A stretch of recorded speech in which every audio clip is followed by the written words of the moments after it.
Good afternoon. I'm going to call the Council-in-Committee meeting to order. And I'm Councillor Judy Villeneuve. I'm the acting mayor chairing the meeting today. So we have a number of delegations. So each delegation has 15 minutes, and that includes questions from council. So just to give you a bit of a time frame, and we do have 5 delegations, so I'm going to have to keep you on track, as they say. So our first one is from Colleen Kerr, our Crime Reduction Strategy Manager, and Jackie Takarak. Excellent. Thank you. It's a pleasure to be here, Your Worship. Thank you, and honourable councillors, to be here once again to present to you the key achievements of the 2013 Crime Reduction Strategy. As our honourable acting mayor mentioned, I have 10 minutes, so I will be proceeding quite quickly. With me here today, I have a number of people that I do want to acknowledge as I move through this. I'm standing in between the microphones. Can you hear me okay? Okay. And so I'm asking each of them to stand to be recognized for the work that they've contributed to the Crime Reduction Strategy in 2013. But prior to that, I would like to acknowledge the support of Jackie Takarak, our Community Safety Coordinator and the other part of our team of the Crime Reduction Strategy, and her ongoing dedication and enthusiasm that helps move this project forward. So, thank you, Jackie. Thank you, Jackie. Okay. A review of our crime reduction strategy this year, in May of 2012, resulted in a conclusion that 90% of the recommendations of the crime reduction strategy are either complete or are well underway. Wow. This demonstrates that our work is significant and that significant progress continues to be made. One measure of success is crime statistics. Now, I'll draw your attention to the screen, but please don't worry if you can't read it, because I will be going through the key highlights. Essentially, we have, as traditionally, we have reported back to you in the first half of the year on the prior year's achievements. And as always, we also always use the Stats Canada data, as it is the most reliable across jurisdictions and across time for comparisons. So in this case, the crime stats data is up to and including 2012. The 2013 data comes out, we are told, by the end of July. So looking at the overall trends, we know that crime continues on a downward trend since the inception of the crime reduction strategy. However, there are 2 important points that I want to draw your attention to, and that is that motor vehicle theft from 2011 to 2012 rose 7.2%. However, this is also the category, if you look just to the left of that, that also had the most significant reductions over time. That is a continued downward trend of an overall total of 43% reduction, even though it had that 7.2% increase. So it's important to note that about statistics. You can't just look at one group of statistics, you need to look at comparisons over time. I think that's a good example of that. So just below that as well, the property crime total does show a 2.5% increase. This is not a decrease, but is also not a significant increase. So it's important that I mention that. So if I put these into a chart to show you that the trend, again, continues to remain on a downward trend. However, there has been a slight increase between 2011 to 2012 on property crime, but not on total crime. But that is property crime, including motor vehicle theft. So just to note on this, the theft of and theft from is also included in your property crime totals. That's probably the 2.5 increase. So over in this slide, you'll see that similarly, everything is on a downward trend. However, there is that slight change in that year. Violent crime continues on a downward trend since the inception of the crime reduction strategy, as demonstrated in this chart. So I think one of the important points that I just make before we pass through these charts on crime stats is that if we talk even generally about the motor vehicle theft, for example, we know from an ICBC study that the predominant offender within the auto crime category is an addicted 28-year-old male. So we do then know that an enforcement approach will not be the only thing that can be applied to the problem of property crime. That is why the crime reduction strategy is very clear in its efforts to combine partnerships and multifaceted approaches to address the root causes of crime. I think this next project is a really good example of one of our key projects to address the needs of vulnerable population. Here today we have with us Lisa White, who is the Manager of Recreation and Leisure Services, as well as Stephen Dooley with Simon Fraser University, who are two key individuals that are leads within this project. This is a significant project that we need to watch over the next 5 years because of the support of the United Way as well as the city, $1.5 million will be injected into the neighbourhood identified as Guildford West. And Guildford West was identified as one of two within the Lower Mainland because of the needs and the vulnerabilities of that particular area. So we do need to manage this over time and watch this, but it will be addressing the vulnerable needs of children and families in that sector. Thank you. Also, the Mayor's Task Force on Crime was one of the key achievements that was conducted in 2013. So in November of 2013, the Mayor's Task Force on Crime was developed, and it saw the partnership between RCMP, bylaws, and fire services coming together, as well as the culmination of a very important database that has allowed targeted and directed enforcements that are coordinated towards the most high-risk locations within the city. Now, two other points that I need to note on this is that just recently, in the last week or so, the Surrey Now reported that 103 unregulated recovery homes have been shut down in the city since the inception of the Mayor's Task Force, and another 62 are under investigation. This is just another sort of example, I guess, of the targeted approach, you might say, to address the problem premises. Another interesting point about the Mayor's Task Force is that it is one of the projects that has been nominated for a Community Safety Award under the Police Officer of the Year Awards. But we will not know until October of 2014 when Mark Madriga and Bob Leonarduzzi, that is, announce the winners. So that'll be very exciting to watch that. So 2013 also saw the expanded efforts of reporting options and marketing efforts within the crime reduction strategy. We developed what we were calling a community safety reporting card, and it was distributed 10,000 copies through all of the parks and recreation facilities, the libraries, by hand by volunteers, bylaw officers, police officers, etc. at events. It has now since evolved into the Surrey Services Do Your Part, Make the Call card, and is not only available at all of those locations, but it's also being mailed out with utility bills throughout 2014. Also, the work in 2013 led to the development and realization that what would be really great is a Surrey app. So for smartphones, the development of the Surrey app, I've used it myself. I encourage us all on our smartphones to have it. It's very easy, user-friendly, and very responsive. You get an email back within the day saying that we've received your request. So it's very good. The next project that I would like to highlight is the Master Plan for Housing the Homeless, which today we have here with us Aileen Murphy, who's the city's senior social planner, to be recognized for the team's work on this project. This plan was developed in partnership with BC Housing and Fraser Health, as well as other government and non-profit agencies, the business community, and the Homelessness Task Force and its subcommittees, all contributing their knowledge and their perspectives to the plan. So together they did develop a number of key actions, as well as the recognition that there's a real need for emergency shelters and all of the respected related services to the emergency shelters. That's a real need for the city. And 4 key groups were identified under this master plan.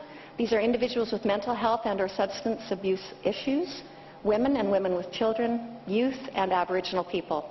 So more details are outlined in your crime reduction strategy.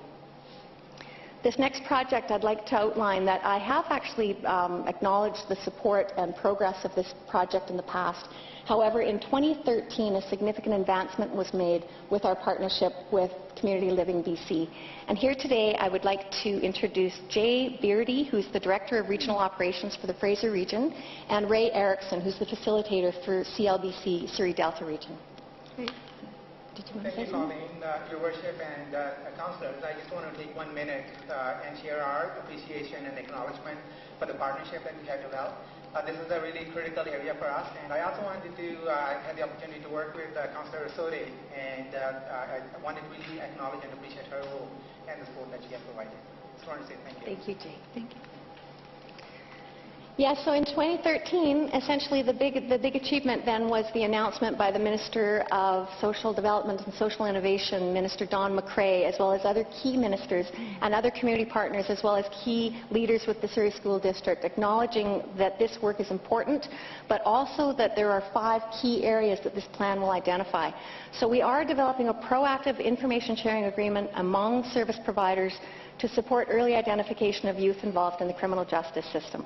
As well, a coordinated and cross-training of the justice system teams with CLBC, outreach to identify individuals with developmental disabilities who are appearing before the courts, as well as assistance with the submission. We're all working together to submit a federal grant, and we're hoping that we'll be successful in developing a justice advocacy position for vulnerable people in Surrey, as well the continued support to the Foundations program with the school district. And you might ask, so why do we do this? Really, it's because this population is very vulnerable to victimization. As well, they're more likely to confess to crimes that they did not commit, and/or the justice partners haven't always recognized that people have disabilities because they may mask their disability. Their families may also be in denial. So it is a really important area. And last, but certainly not least, I would like to acknowledge the considerable advancement of the work that the city has done in supporting refugees. We know that the city of Surrey is by far the majority of the time the first home for refugees when they come to Canada and in BC. And the work through the Welcoming Communities Committee basically was that they developed an action plan, and they developed an action plan that was really based on the data to identify what the problems were. And in knowing that, they then submitted it to the province for funding because they knew that they could do this, that they had identified some great areas, but they needed the funding support. The funding did come through, and it did start in 2013 and actually just finished in March of this year in 2014. And I want to acknowledge again Aileen Murphy and the team there for the work towards really the Welcoming Communities program. There's a very beautiful report. It is available online. It outlines all of the key actions, and I'm actually going to use it as a template for some of the other projects because it's so well done. So I wanted to acknowledge that. So I suppose in conclusion, I would just like to say that all of us, as well as those that I didn't mention today that are outlined in the annual report, are very thankful for the vision of all of you with all of your portfolios and how they all intersect and support the crime reduction strategy. We know that a strong foundation has been made and that considerable progress continues to be made. And we thank you again for your support. Okay, thank you. And thank you, Colleen, for your tremendous efforts. It's well recognized in the city.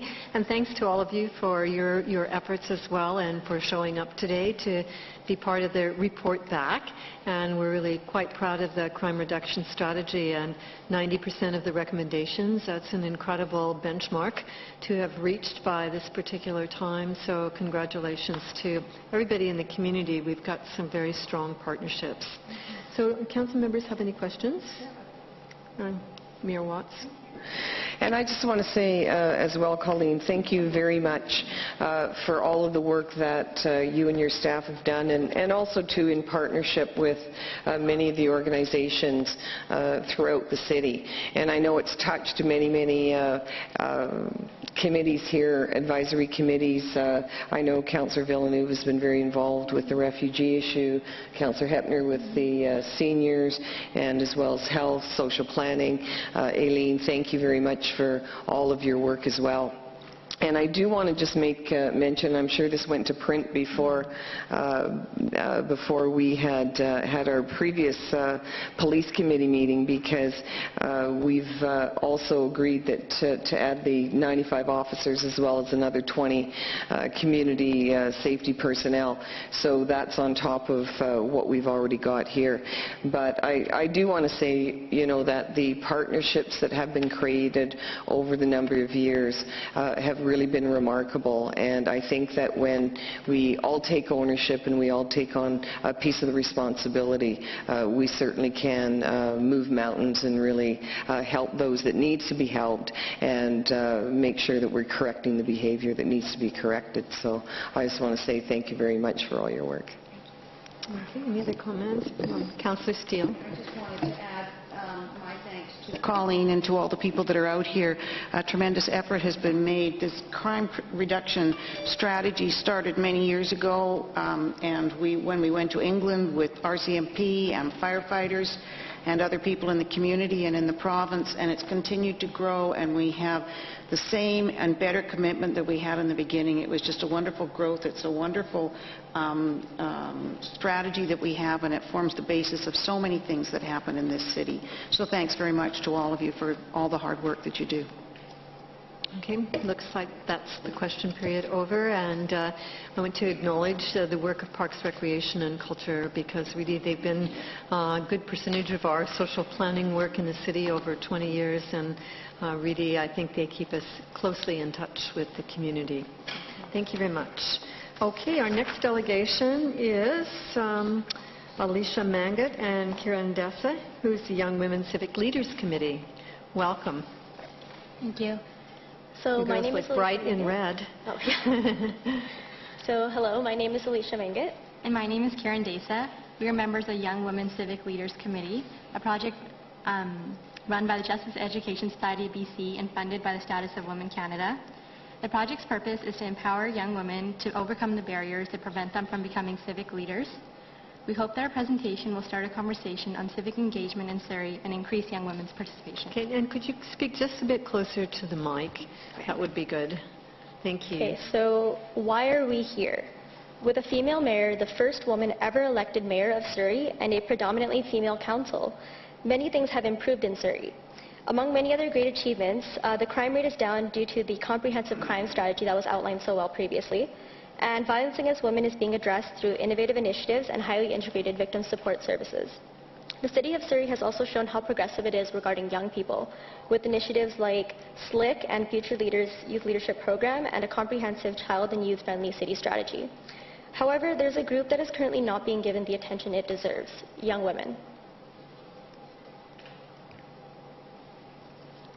Through research done in partnership with Simon Fraser University, the committee found that young women are interested in politics and civic issues, but they feel disconnected from the formal processes and often find them inaccessible. Young women feel that their voices are not heard. They may also lack experience and confidence in their own abilities to invest time in municipal politics. The needs of young women are very different from those of young men.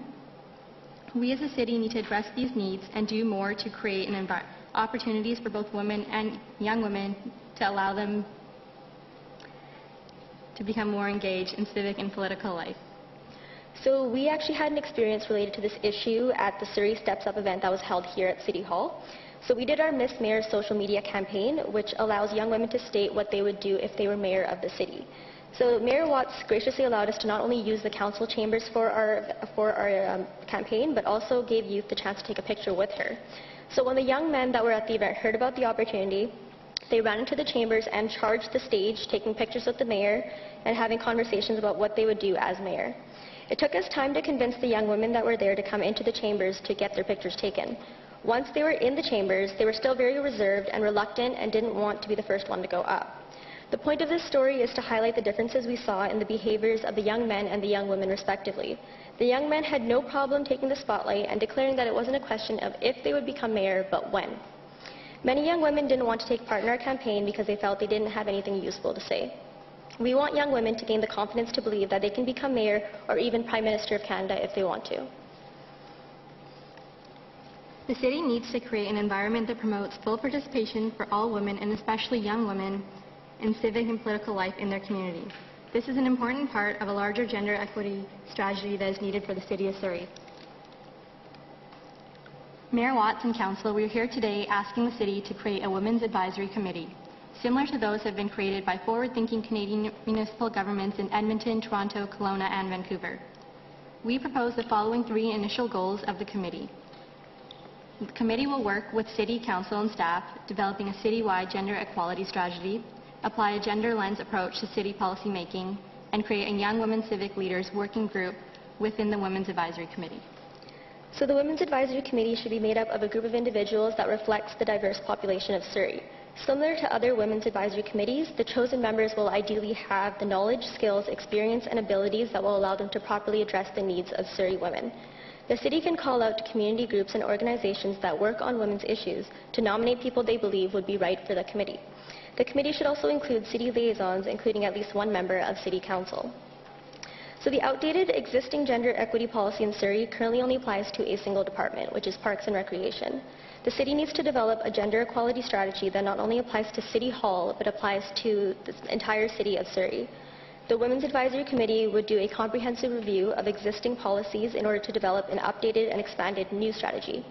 As mentioned before, Vancouver and Ottawa have detailed and comprehensive citywide gender equality strategies, which can be used as models for what a successful and well-researched gender equality strategy looks like. Women's experience of the city often differs from men's experience because of the different roles and responsibilities men and women have. These differences are even greater for women who are part of other social groups that also face discrimination, so if you're low income or new immigrant women. These different experiences are not always taken into account when designing services in urban spaces. They don't always reflect women's specific needs and perspectives. By applying a gender lens, we can identify gender biases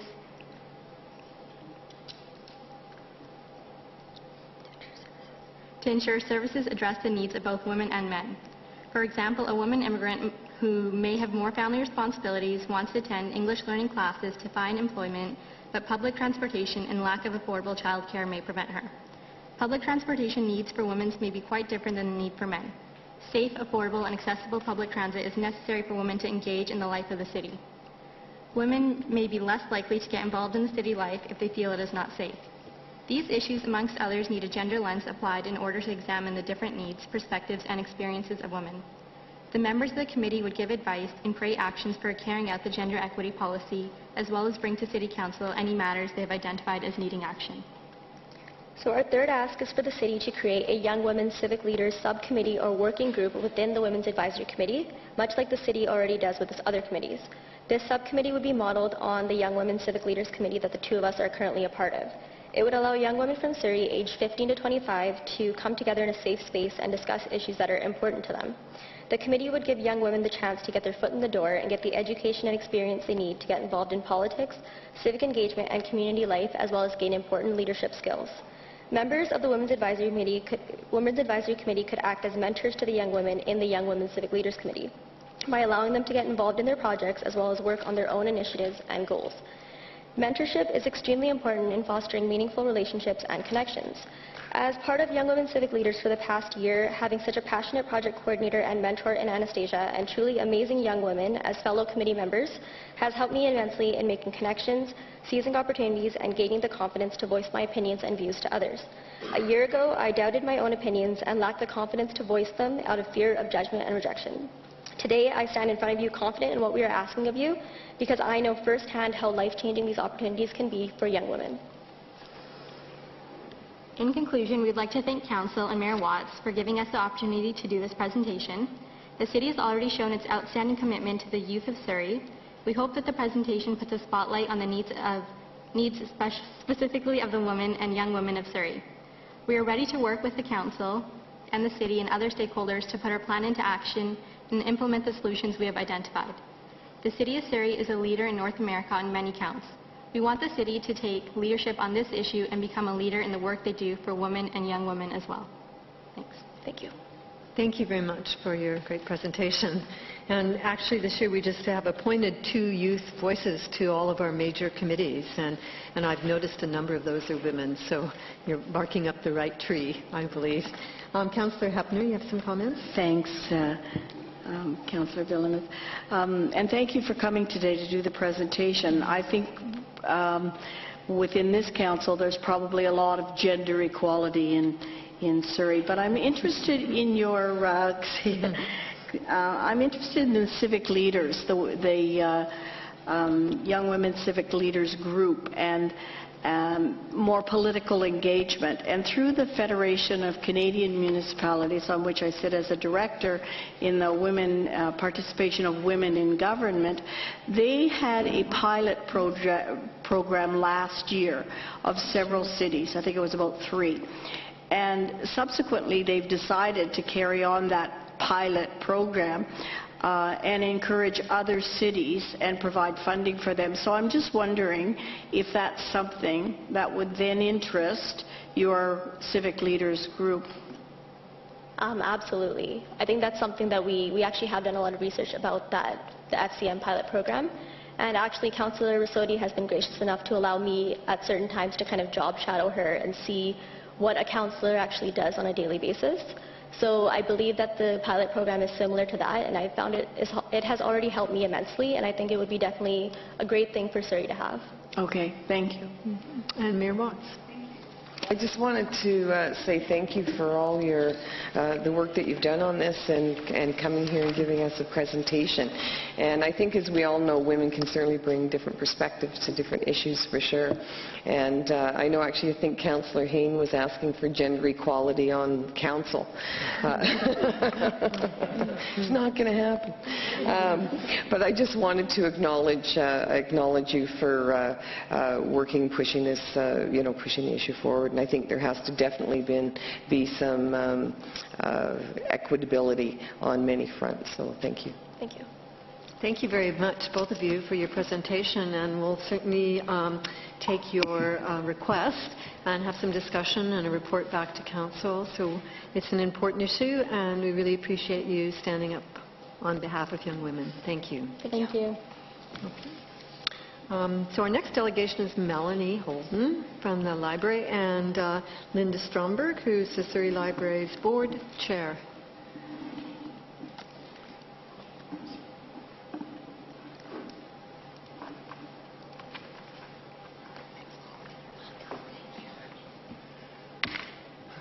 I think we saw a draft of this plan, so you did a bit earlier.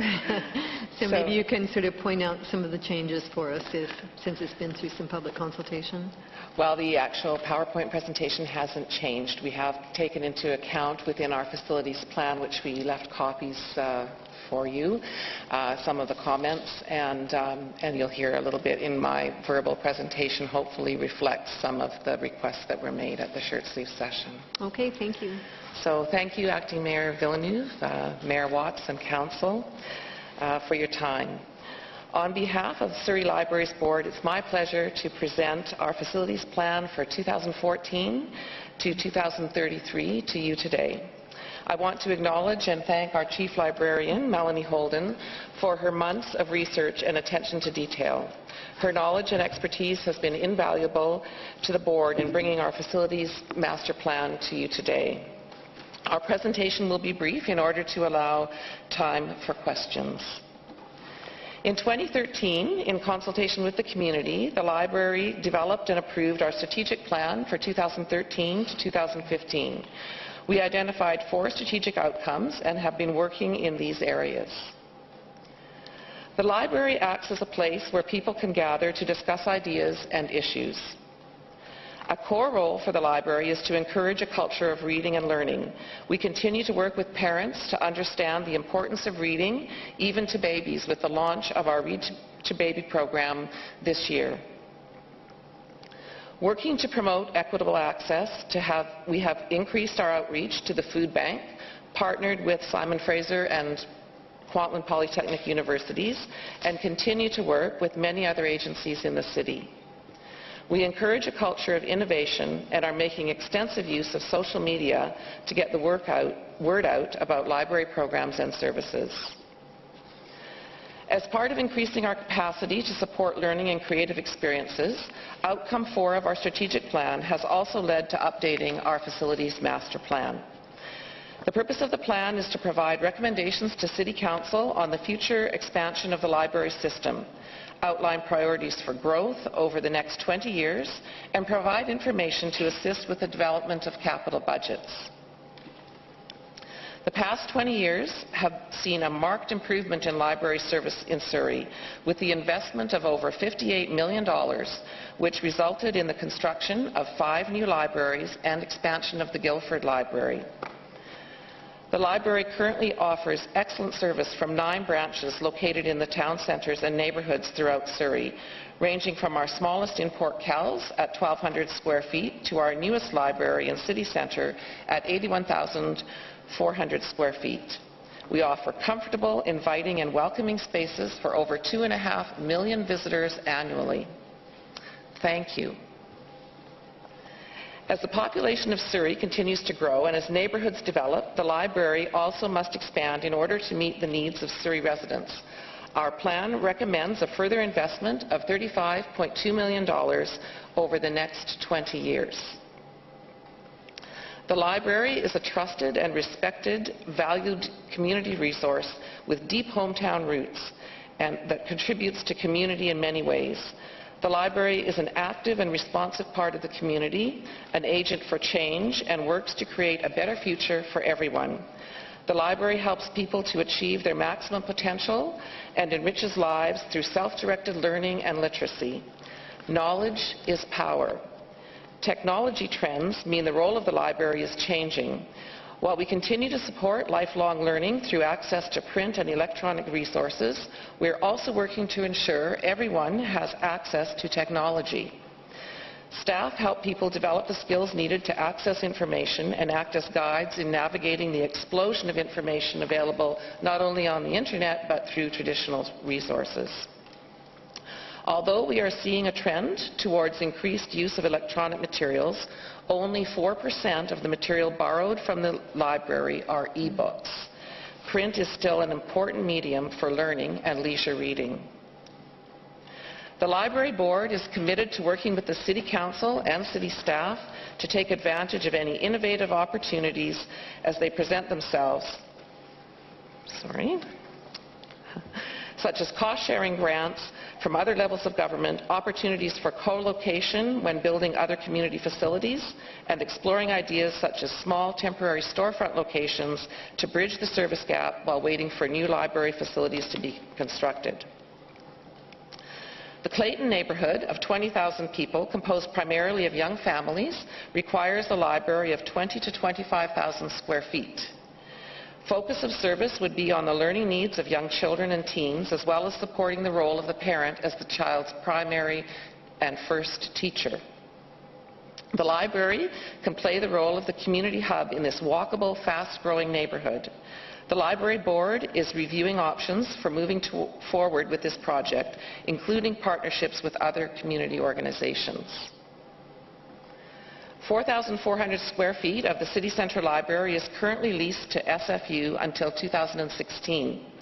The Board is working with library staff to determine the best possible use for this space in the future.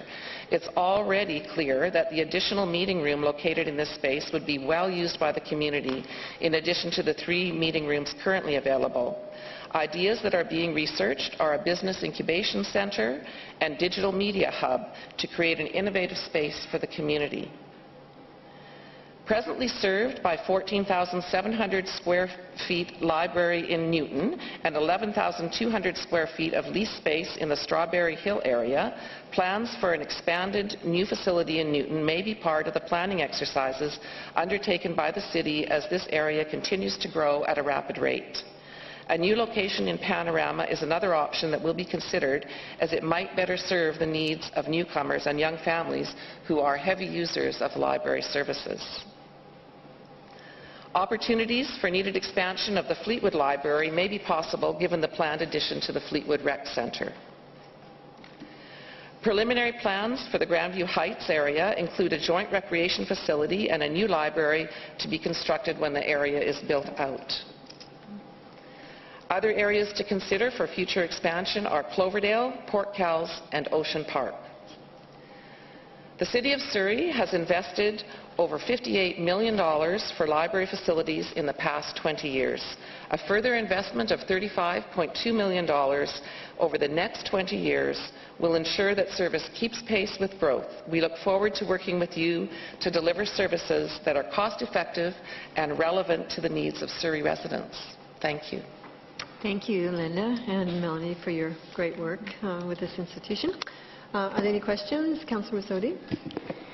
Thank you. I just wanted to acknowledge and thank you for all your work that you do in the libraries with such a growing population, is acknowledge the work you do out and about in the community. Very happy to see that at most festivals and community events you guys are not only well represented but also one of the most popular booths, almost as popular as the Downtown Surrey BIA one at Fusion Festival, I noted. So I just wanted to thank you for that, because I think while you create the vibrancy and house in the buildings of the libraries, going out and reaching out to where people are at is equally as important. So thank you for that component of your work as well. Thank you, Councillor Zodi. Any other comments? Thank you very much. We really appreciate it, and glad that this will be a public document, and I think everyone loves their library. So. Thank you. Okay, so our next delegation is Bonnie Burnside, who's president of the Whalley Community Association. So she'll be making 2 presentations today.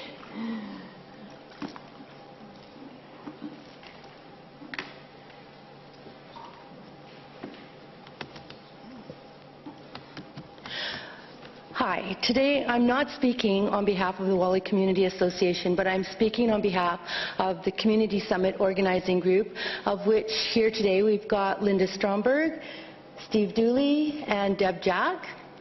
I was going to have one of the youth present at the end, but unfortunately he got a summer job and was unable to come and participate. Fortunately for him. So that does take priority. As most of you know, when Mayor Watts became mayor in 2005, shortly after that, she got all the community groups in Surrey together, and we used to meet on an annual basis to discuss different issues in the community. Out of that grew an interest in doing something a little bit different, and so we hived off a group of people that formed a small group that came up with the idea of holding a community summit. We wanted to provide some education to groups and individuals, as well as examples of community engagement. With the success of the Surrey Economic Summit, we felt that Surrey could put their name on a community summit as well. And we thought that with, we've put our name on the Economic Summit, the community summit was the next step. With the help of the City of Surrey staff, one of who is here today, Jackie Tokarek, who put in hundreds and hundreds of hours on last year's Community Summit, SFU, and a variety of community stakeholders and individuals, a Community Summit was born. We had keynote speakers, Gord Hume and Matt Hearn, who was a replacement for Jason Roberts, who got sick at the last minute. And we had a number of workshops. Now, when we decided to have workshops, we didn't just sit around in a little group of people and come up with some ideas of workshops that we would like to hear. We came up with a few ideas, and then we put them on City Speaks, and we got the community to come up with other ideas of what they would like to have at the Community Summit. These are the ones that we ended up with. One of the most popular ones was Municipal 101, Getting to Know City Hall. And we're hoping that, I'm going to ask a little bit later, but we're hoping that for the Community Summit we'd like to hold in 2015, in addition to Municipal Hall 101, this year we'd like to hold 201 that will be a little bit more in depth and give people a little bit more to chew on. And then we had open space. So at the end of the workshops, everybody was able to come up with some ideas that they would like to continue to discuss after the workshops and the keynotes were over.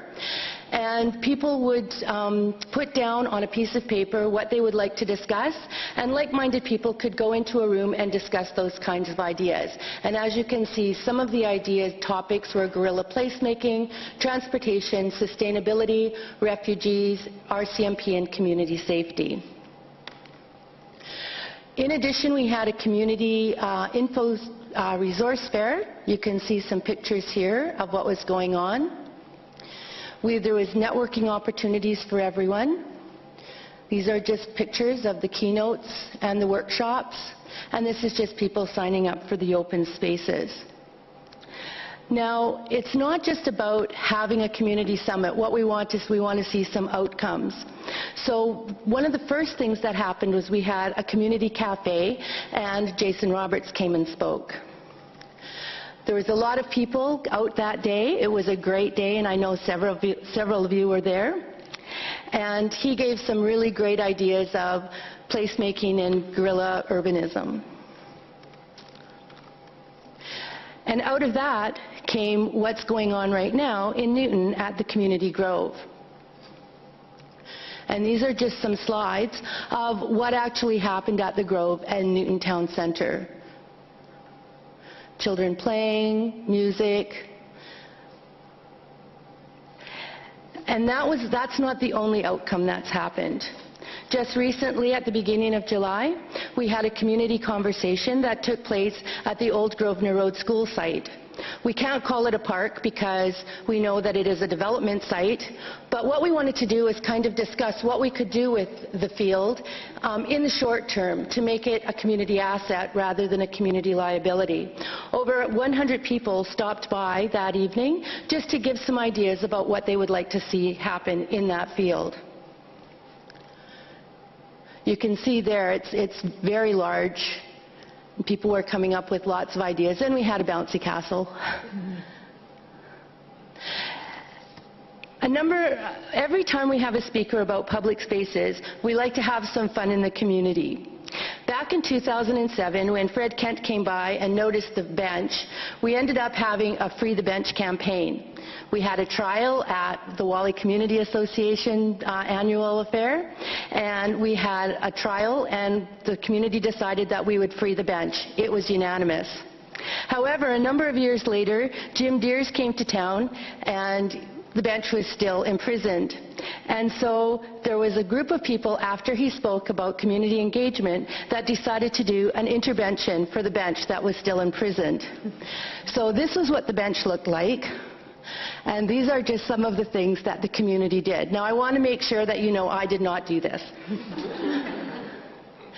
This was the bench at Christmas. This was the bench so that it wouldn't be alone.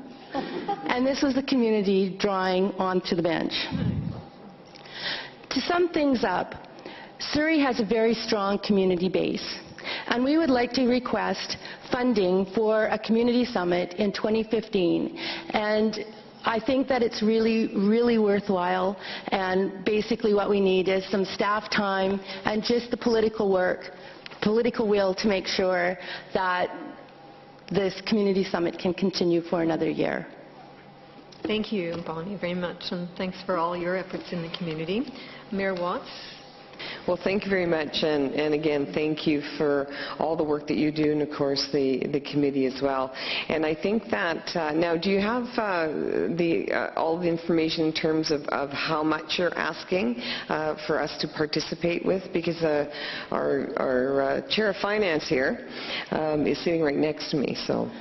Well, I believe Healthy Communities is putting together a corporate report, and they wanted to hear what I was going to say before they put the finishing touches on the corporate report, but I believe it's going to be some staff time that's going to be needed. Last time we managed to get quite a number of sponsors from the community. Rather than trying to get a lot of money from one particular sponsor, what we did was we went around to a lot of people and got little bits of money so that everybody could feel that they were involved. Mm-hmm. Perfect. And you know, it's interesting because I know that one of the things that myself and Council has certainly undertaken is making sure that the community comes together and that we're engaging the community and really ensuring that everybody has back to, you know, having a responsibility and coming together and really understanding that we all live here and we want to make sure that we have the best living place not only for us but for our children as well. And so the community summits are, you know, very important, and I think that the last one that we had and all those that were engaged in that, it was a real success. So I know that the one in 2015 will be equally successful, and so I look forward to that. Thank you. Councillor Rizzotti? Thank you. I just wanted to acknowledge SFU's partnership in this. There is, while we value all of the volunteers on the committee, all of the community associations, all staff who participate in the planning, special thanks to staff who made the presentation. We have some very brilliant, passionate staff, but we would be remiss if we did not thank SFU for their partnership in the venue, because without that venue, it wouldn't create the community atmosphere that was so vibrant on that day and building up to. And so just wanted to say thank you to SFU and Steve Dooley, who's now an active member of the committee. Thank you. Not to mention the fact that a lot of the SFU students were there taking notes for us. Yes, thank you. Well, Bonnie, I just want to clarify. Did somebody else have a question? Linda. Okay, Councillor Hepner. Oh, thank you. And thanks, Bonnie, for the presentation. It was great, and it was wonderful to see so many activities. Thank you to the committee as well. I just want to remind you that we also have some grant opportunities where you may not need just support for staff, but you may need some financial in terms of bringing in speakers and things, and we actually do have those community initiative grants. So just keep that in mind as you go forward with your committee work, and thank you for all that you do. Thank you. And I just would like to clarify, you're president of the Wally Community Association and talking about the community summit. So is it the city or is it the community association? Well, what it is, when Mayor Watts first got everyone together, everybody at the table represented a different community association or community group. Okay. So I was on the committee because I was the president of the Wally Community Association, and when I sent in the request to speak today, it just sounds better if you're the president of something rather than if you're just a committee member. Okay. So it's really a partnership that's putting on the summit. It is, and there's a lot of different community associations involved. Okay. Deb, of course, is Surrey Environmental Partners, and Linda's associated with Cloverdale. Steve Dooley's associated with everyone, so... Okay, thank you. Thank you for that clarification. Well, good luck, and we all feel it's really an important initiative, and we're happy to support you in how we can. Thanks. Thank you. So you can just stand there because you're also now going to give us a little update. Okay, so now I'm putting, rather than put on a different hat, because, you know, that would wreck my hair, I'm just going to put on my badge so that you can... All right. We can read that from here. Recognize that I'm with the BIA right now. And once again, I'd really like to thank Mayor and Acting Mayor and Council for the opportunity to introduce our great co-op students for this year. The BIA has been having co-op students since 2005, and the majority of them are from SFU. We get funding from Service Canada, and the MPs representing Surrey North, this year Jasbir Sandhu, have been instrumental in getting us additional funding for students. This year we have more students than we've ever had before. We have 8 of them. And unfortunately, with the limited time, you're not going to be able to hear all of them speak, but you will hear 3 of them. But I would like to introduce them all. First of all, I'd like Abby to stand up. Hi, Abby. Abby is our special events intern. Now, I can't, unless you come out to the events, I can't really recreate them here for you, but we have put a slide presentation together that I'll just go through quickly so you can see all the number of events that we've had just since May. Wow. Abby has been responsible for organizing Wally's Corner, Surrey Fest, Quattro Street Fair, and the Eat, Play, Live Well Street Fair, as well as planning the DSBIA's participation in Canada Day and Fusion Fest. See, we've been really busy. You have been busy. It's a great slideshow.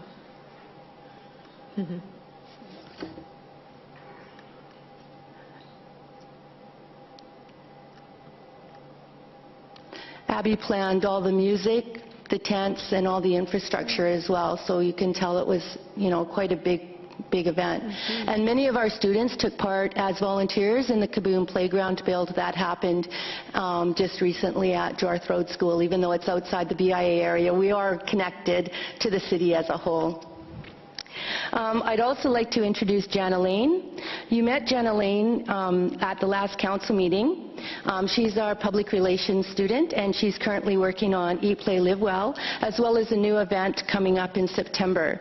And I think I'll probably be taking you up, Councillor Hepner, on that idea of applying for some community grants for that. I'd like to introduce Wendy and Esther. Wendy and Esther have been working on graphic design and websites. They did all the graphic design on event posters and tickets, as well as all our photography and filming for our events. I'd like to introduce Alexis. She's been doing all of our social media, including Twitter and Facebook. She's carrying through on the Did You Know campaign that our students instituted starting in 2012. She's updated our restaurant guide, and she's done 2 communications pieces, monthly pieces. One is the New View, which hopefully some of you are getting. That goes out to the community and is posted on our website. And What's Up Downtown, which goes out to our business members. And they're just going to hand out some copies so that when you have a few minutes, you can go through. And at this time, I'd just like to point out that the graphic design work on both of these pieces were done by Wendy, so you can see a little bit about what she's been doing. Now we have 3 other interns who I'm going to invite up to talk to you about what their projects are. So first of all, I'd like to introduce Maureen, who is our sustainability intern. Thank you. Welcome, Maureen.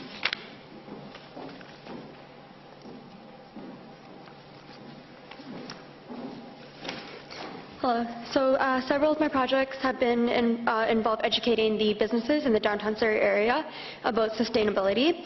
So to do this, I have done a lot of research and compiled some pamphlets with some tips and information on how to be more sustainable. So the tips mostly include tips on water conservation, energy conservation, reducing and recycling waste, and also educating the businesses about the upcoming Metro Vancouver-wide organics ban in 2015. Another way I am trying to get the businesses engaged in thinking about sustainable practices is by putting together green office starter kits to give out to the businesses, which will include resources and materials to help businesses start being more sustainable. So they'll include things like a toilet tank, a toilet bank tank, some CFL bulbs, energy-saving power bars, and some other things. So currently I'm in the process of getting some funding for those kits, and also I've been surveying the businesses to find out who's interested in receiving one, and also to create a baseline so that next year another student will go out and survey those businesses to find out how effective the kits have been. Another project I've been working on is to create an organics pickup service where organics will be picked up by bicycle and brought to a compost. This is an idea that the Downtown Victoria Business Association actually did. They called it the Recyclist Program. So I've been talking to the Phoenix Center and on working together with that. Lastly, the BIA was alerted that there's not enough secure bicycle parking in the city centre. So I've been working on a bike study report and looking at the options of putting where bicycle parking could best be implemented. So thank you so much for this opportunity to speak here today, and I'll pass it off to Alex, who's our safety research intern. Thank you. Your information is very well done. Hello, and thank you for having us here today. So one of my biggest projects this summer is the creation and implementation of Business Connect, which Abby and Jana Lane are going to hand out to you. This program aims to give businesses the tools to keep themselves safer, and the way we hope to do this is to encourage them to share information between each other. So if something were to happen in one business, like a break and enter, the rest of the businesses around would be alerted and could take precautions to make sure that they're safe. We're hoping this will help to build a sense of community, and we're also going to be giving them tips on crime prevention. So to begin, I surveyed 60 businesses to find out who wanted to participate and how they would like the program to be implemented. We set out with the goal of finding 8 clusters of 3 or more businesses to join into the program. We ended up with 50 businesses in 10 different pockets who were interested. The survey also gathered information on businesses' experiences with crime and reporting. So based on the results of the study, I have been compiling materials to put together a package for businesses as part of the program, which you have in front of you. And I will be giving them out to businesses later on in the summer, and the BIA will be following up in a couple months to make sure everything's running smoothly and to see if there's any more information they'd like to have. So moving on to my next project, it's to do with reducing panhandling in the area. I've researched the laws around panhandling, and I was actually really surprised to find out that it's almost always not illegal to panhandle. So we wanted to share this information with businesses. So I created a panhandling brochure, which you'll also find in the Business Connect package, which helps them decide or know when panhandling does become illegal, what they can do to stop or discourage it in their area, and also who to call if they're encountering problems. So I also researched panhandling hotspots in the downtown area, and we were going to target these areas with a public education campaign to try to convince the public to donate their money directly to social services instead of panhandlers. So to do this, we're putting up posters in businesses, handing out the cards that Wendy's giving you right now, and we're going to be using social media and writing articles in our newsletters. We're also working with the RCMP, the Transit Police, SFU Surrey, and the city to spread the message. So moving on, because I have quite a few projects this summer, during the community cleanups put on by the BIA, we've noticed that cigarette butt litter is a big issue in the downtown area. Beyond being environmentally unfriendly, it's also an eyesore. So we are putting a pilot project together to reduce litter and recycle the butts using a recycling company called TerraCycle. And this is going to be modeled after the program that was started in Vancouver this past fall. So we'll be setting up cigarette butt disposal bins at a handful of high litter locations that we've noticed during our cleanups. We're working with the Phoenix Society to collect the contents of the bins and send them to TerraCycle, who pays for postage about once a week. And TerraCycle will then recycle them into industrial plastic products like pallets and sell them and donate proceeds to charity. If it's successful, we hope that the project can be expanded throughout Surrey and hopefully make a dent in the litter. And so finally, last but not least, the BIA really likes to promote reporting crime. As I'm sure you all know, it's really important for the police to have accurate data regarding crime so that they can be more effective with their services and target issues in the community.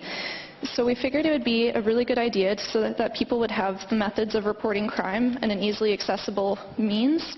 So we came up with the idea of putting the 911 number, non-emergency, and the new online reporting tool on a key tag, which you'll also find in your Business Connect package.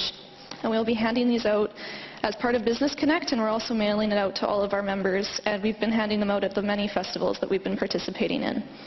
And yes, thank you very much for your time, and I'll now introduce Basra Arte, our second safety and research intern. Thank you. Very impressive package. Thank you.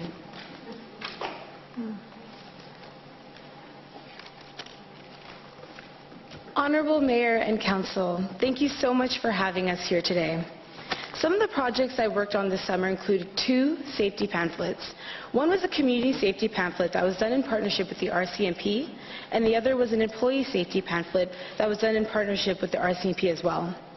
I also helped formulate the Business Watch survey, planned and carried out a cleanup of downtown Surrey, and I also organized a community safety breakfast that was held at Night and Day last week.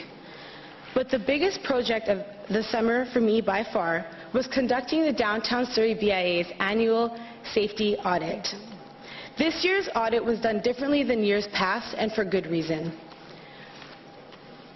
With all the development and exciting growth taking place in downtown Surrey, the Downtown Surrey BIA felt that the audit was the perfect opportunity to engage businesses in the community and establish a better connection with its members. This style allowed for follow-up questions to be asked and more details to be collected. I was able to identify new hotspots of crime and panhandling, as well as trends in zones for crime such as break-ins, as well as increased prostitution. I was also able to share this information with members of law enforcement, the Bike Patrol, and other members of the community at 2 community safety meetings. More importantly, I was able to share this information with other businesses and encourage them to communicate with one another. While most conversations would start with, "How long is this interview going to take?" Once the interviews got started, the businesses would go well over the designated time, sharing details of their personal experiences with crime, their hopes for their businesses, and their hopes for the greater community. Harnessing the power of personal connection was key when carrying out another goal of the safety audit, encouraging businesses to report crime every time. In years past, many businesses expressed that they felt discouraged to report crime and took matters into their own hands. I was able to communicate with them why this was extremely dangerous and ineffective. I was also able to communicate the concept of reporting crime for statistical purposes so they could get funding for the patrols that they expressed that they needed. Over the course of the interview, I also dispelled a couple of common myths, one being that their insurance rates would go up if they reported crimes to the RCMP. And this was a common reason why businesses avoided reporting crimes in the first place. I was also able to explain the differences between the emergency and non-emergency line, and what qualifies as an emergency and what qualifies as a non-emergency. One of the biggest accomplishments of this year's safety audit is something that was not done in years past. This year we collected the language demographics of the area and connected with English second language businesses. Surrey is one of the most culturally diverse cities in the province. The business community in downtown Surrey reflects that. 55% of the interviewees reported speaking a second language besides English. The qualitative style was especially important when reaching out to businesses where English was a struggle. The interview style boosted the accuracy and validity of the results because I was able to fully explain the concept behind each and every single question. Being the firstborn Canadian from a refugee class, immigrant class family, I was able to understand that some owners come from countries where the justice system is broken and the police are corrupt.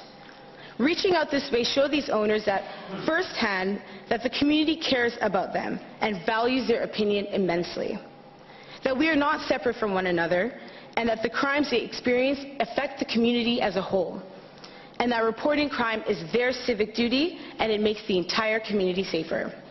In the end, 174 interviews were completed, and 2 separate reports detailing the safety and security concerns of businesses were sent to the RCMP. Having a healthy and safe business environment is crucial for the continued growth of our vibrant city. It will allow downtown Surrey to continue its astonishing transformation into the metropolis that it's destined to become in the coming years. The audit is in its final stages and will be available to City Council through the DSBIA upon request. Honourable Mayor and Council, on behalf of the entire Downtown Surrey Business Improvement Association, I would like to thank you for providing us with this incredible opportunity to share the work we've been doing in the community this summer. This experience in its entirety has been nothing short of incredible, and being able to present for all of you has been one of the highlights of our summer and education. We will carry this memory for the rest of our lives. Thank you again. Thank you. Thank you so much for that great presentation. Well, Bonnie, you're lucky to be working with such a bright young group of people, and pretty impressive the materials that have been produced and the kind of commitment, obviously, by these young people. So I think we have a couple questions. Councillor Hayne. Thank you, Madam Chair. And I just want to, Bonnie, congratulate you, first of all, on everything that you're doing at the Downtown BIA. And I see Elizabeth Modell is in the audience as well, and congratulations to her. And particularly to the students that you've managed to get over the summer. I don't know how you snagged such a great group of students, but it's absolutely incredible what they're doing. And it aligns so well with so many of the things that the city is promoting and doing, our sustainability charter. And I'd encourage you to hook up with Anna Matheson, and she can help out in any way possible. And that Business Connect package is just incredible. Absolutely incredible, and such a great resource for particularly small and medium-sized businesses in the downtown BIA catchment area, and I'm sure businesses all across Surrey would want to grab copies of them, so maybe you can sell them to other business organizations. Fundraising. And one last thing is just to encourage you to connect. As we all know, the Newton BIA is just getting going and getting underway, and I know that they would so welcome all the mentoring that you could do and all the sharing of information, because you just have so many great programs. So I'd encourage you to do that, and I thank you for what you're doing. We definitely will be getting in touch with Newton, and I just want to make note that I've managed to try and connect all of the students with a number of different staff, and they've been so open and to talking to them. We have already met with Anna Mathewson. We've talked to Jackie and Colleen on numerous occasions, so there's been a lot of different staff people that we've been engaged with over the summer. Thank you. Councillor Steele. Thank you very much. And Bonnie, I want to really congratulate you and thank you on the work that you've done this year and many other years with your summer students. The work that I've seen come before me today is just simply outstanding. I'm so impressed. It's wonderful, and congratulations to you all. And in my lifetime, or my time now, I am a member of Metro Vancouver, of course, and I work very closely with a policy analyst in Metro Vancouver who sings the praises of the BIA constantly to anybody she sees at Metro Vancouver. She worked as a summer student here probably 5 or 6 years ago, I guess now. And she can't say enough about the training she got and said it was actually the best summer of her life. So that kind of words are going out from students that have worked with you before. So congratulations to you all. It's just a wonderful program. And to your students who are just outstanding citizens, I can't wait till you're working in the city of Surrey and leading us all. And I just would like to thank SFU and the co-op program at SFU because they've been so helpful in training the students, and I got 150 applications for the positions that we had available, and I interviewed about 35 of them, and it was really, really hard to pick a good team, but as you can see, I picked the very best. Yes, excellent. Thank you very much, and thanks to all the summer students, and we look forward to working with you in the future. So I think that's all of our delegations. If we want to call for an adjournment. Second. All those in favor? Opposed?